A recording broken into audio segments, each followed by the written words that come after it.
मैंने Sterlite company की 1.5 square MM की वायर मंगाई है और इस वीडियो में आपको बताऊंगा कि 1.5 स्क्वायर एमएम कितनी एम्पियर्स तक की करंट की लोड उठा सकती है। सबसे पहले जब भी आप वायर खरीदते हैं तो आपको वायर के नीचे में जाना है। नीचे में आपको इस तरह की सारी डिटेलिंग लिखी हुई होती है।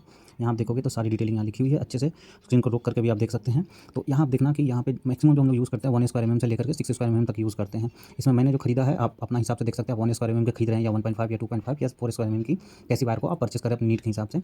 तो यहाँ पे मैं अभी 1.5 स्क्वायर एमएम की परचेस किया हूँ। ये 1.5 स्क्वायर एमएम की अंदर की यहाँ पे थिकनेस है जो इसका कंडक्टर है उसका, और उसके बाद यहाँ पे इसके ऊपर इंसुलेशन 0.6 mm का चढ़ा हुआ है। ठीक है, डाई का टोटल 2.7 बनता है और इसकी जो करंट कैरिंग कैपेसिटी बनती है वो 13 एम्पियर की है। लेकिन हम लोग जो घर में यूज़ करते हैं नॉर्मली जो है उसमें फ्लक्चुएशंस वगैरह कम रहती है, 16 एम्पियर तक की आप यूज़ कर सकते हैं।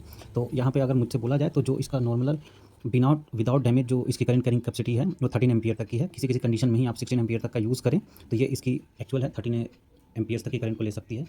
तो मोस्ट केसेस में आप मान के चलिए कि 13 एम्पियर तक की करंट आपको इसमें आसानी से उठा लेगी बिना तार को डैमेज किए हुए, शॉर्ट किए हुए।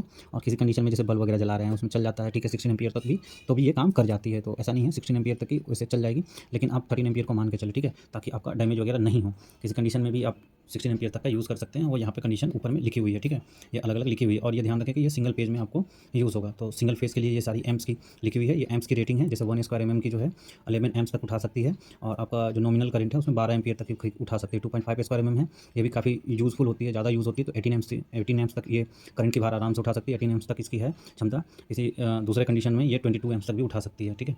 तो ये आपको ध्यान में रखना। चाहे तो स्क्रीनशॉट को पॉज कर सकते हैं जिससे कि आपको आइडिया लग जाता है। अगर आप टेक्निकल पर्सन है तो भी, अगर आप नॉन टेक्निकल पर्सन है तो भी आप इसको आराम से रख लेते हैं तो आपको आइडिया लग जाएगा कि आप जो स्क्वायर एमएम की वायर परचेस कर रहे हैं उसमें ये जो है सो एम्प्स की लिस्ट लिखी हुई है। इसको मैं सीधा भी कर देता हूँ ताकि बहुत सारे लोगों को सीधा सीधा दिखे।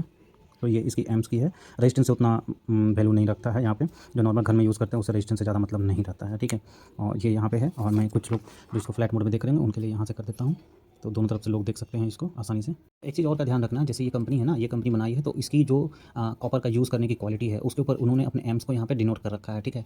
तो उसके ऊपर भी कई बार आती है, मोटा मोटी ज़्यादातर कंपनीज़ की यही रहती है स्टैंडर्ड, आपका ampere current carrying capacity single phase में आपको जितना भी इस बारे में वायर आती है। किसी किसी कंपनी का जिसमें अच्छे क्वालिटी का आपका मान लीजिए कि कंडक्टर को यूज़ किया गया है या कॉपर का यूज़ किया गया वायर का, तो उसमें थोड़ा बहुत चेंजेस हो सकते हैं इसमें, ठीक है।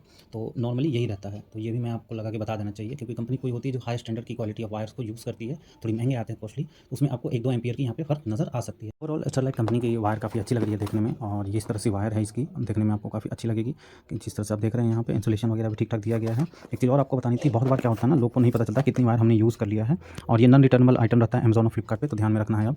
तो यहाँ आप देखोगे तो यहाँ 45 लिखा हुआ है, बेसिकली क्या है 45 मीटर्स है, मतलब ये 45 मीटर्स है। इसको आप निकालोगे 1 मीटर और यूज़ करोगे तो 1 मीटर के बाद ऑटोमेटिकली आपको यहाँ पे 44 मीटर लिखा हुआ मिलेगा, मतलब कि वहाँ से वहाँ तक 1 मीटर वायर आपने यूज़ कर लिया, तो आपको अलग से मीटर लेकर नापने की जरूरत नहीं है, ठीक है। तो ये नंबरिंग यहाँ पे दी हुई रहती है, ऑलरेडी लिखी हुई रहती है। ध्यान से देखो आप, यहाँ पे 45 MTR लिखी हुई है, तो ये 45 मीटर है। सेम इसी तरह से 44 मीटर जब आ जाए तो समझ लो वहाँ से आपको कट कर देना इस तरह से, ठीक है।